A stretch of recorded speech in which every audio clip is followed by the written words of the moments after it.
Bonjour, bienvenue sur Tous en Cuisine avec Seb. J'ai le plaisir aujourd'hui de vous faire une cocotte normande à base de cidre et de côte de porc. Ça se passe ici, madame. Et pour cette recette, j'ai pris 4 belles côtes de porc.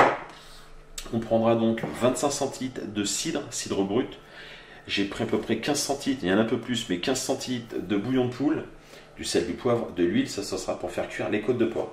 Et en garniture, on va prendre des pommes de terre, 1 kg, pommes de terre à chair ferme, 2 oignons, 2 gousses d'ail, 2 tranches de poitrine fumée et 4 brins de thym. La première étape, on va éplucher et couper en rondelles les pommes de terre. Voilà pour les pommes de terre, on les laisse tremper, on va les trancher tout à l'heure. On va s'occuper tout de suite des oignons. Pour deux.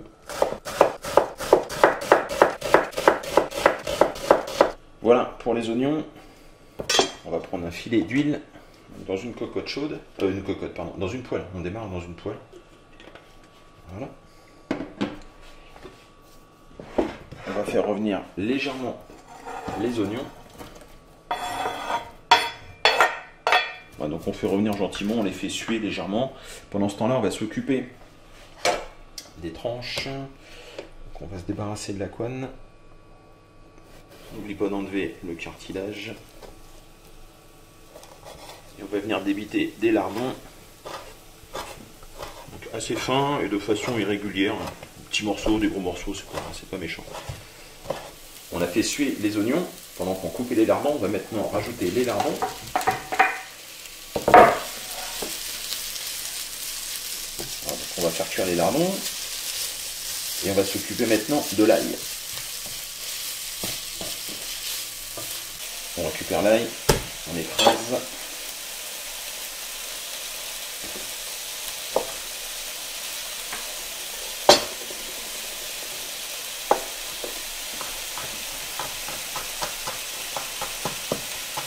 On a haché l'ail, on va maintenant l'incorporer aux lardons et oignons.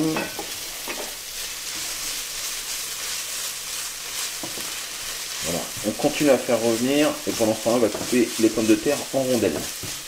On vient découper en rondelles, on fait comme des belles rondelles, il faut que ça se tienne. Voilà. Donc, si vous avez une mandoline réglable, vous faites à peu près cette taille-là. Je vous en refais une. Voilà. Vous mettez la préparation lardons, oignons. Comme ça avec les pommes de terre.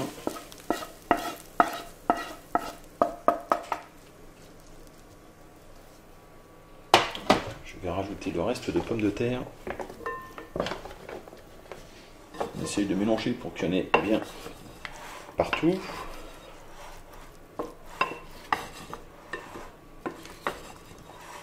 On a conservé la poêle en chauffe. On va maintenant faire griller nos côtes.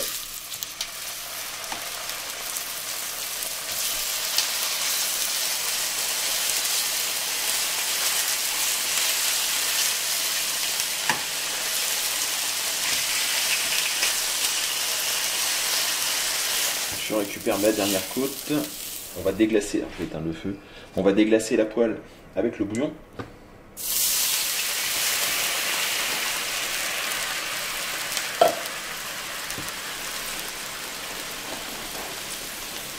On va poursuivre la recette. Donc je vais verser la moitié de mes pommes de terre dans une cocotte.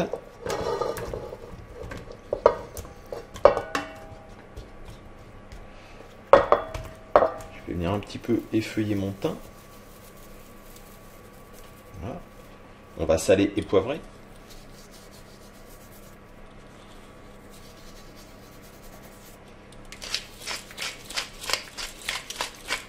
Je vais rajouter les côtes de porc comme ça sur le dessus.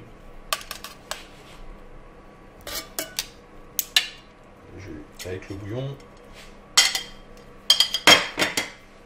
Pareil, on va saler les côtes de porc. On va les poivrer. Un peu de thym. On remet le reste des pommes de terre par-dessus. On remet un peu de thym.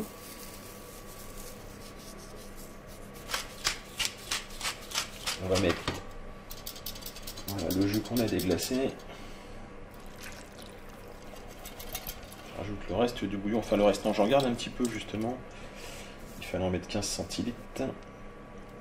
Voilà, je regarde si la préparation est un peu trop sec pendant la cuisson.